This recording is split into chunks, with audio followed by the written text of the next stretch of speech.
Fun fact for people, the original Buffy the Vampire Slayer is a Trump supporter.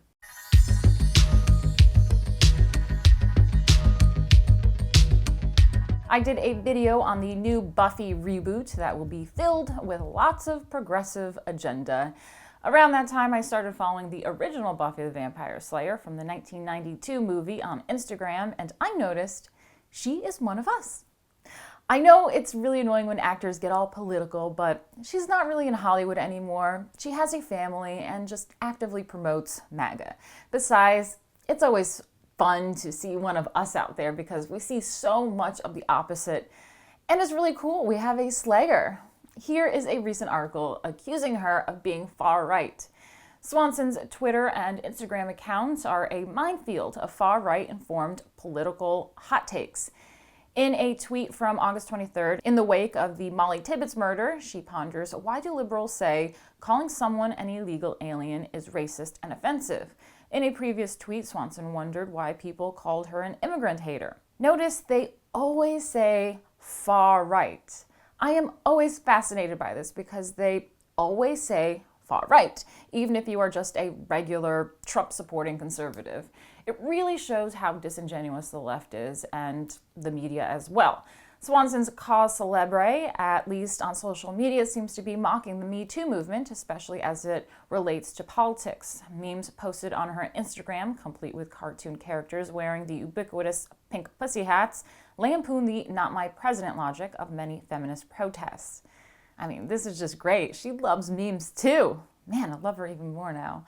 And Swanson frequently reposts or retweets actor turned far-right crusader James Woods. Again with the far right. I think it's time to start calling everyone far left. For those wondering if Swanson's far-right tendencies are a relatively new thing, think again in response to a tweet earlier this summer accusing her of riding the far-right wave for another 15 minutes of fame.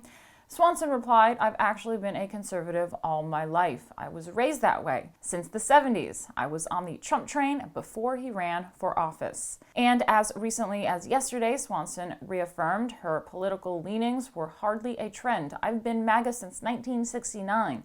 I was born this way. I love this as well. The left gets so nasty, they try to defame your character at any chance and make personal attacks instead of address the actual talking point. I've been accused of this as well, and like Swanson, I've been a lifelong conservative since 1985. They try to insult you by acting like you have no career and you're just some loser doing this for attention. I mean, that may be true of some people, but some of us who have been lifelong Republicans have been harassed and lost our jobs and are hardly doing it for attention. She has a family, and it seems she's really happy. It doesn't seem like she's really trying to get any fame, just expressing her opinion. And in my case, I was doing very well in my career, thank you very much, and risked it all to support Trump. A pretty backwards move if you want success in the arts. I personally really like Swanson. I was a huge fan of hers as the original Buffy the Vampire Slayer in the 90s, and I am so happy to see this beautiful, badass chick on our side. I mean, we have a Slayer, and she's also a mother. If you want to see more from me and the rest of the Rebel team, like and subscribe.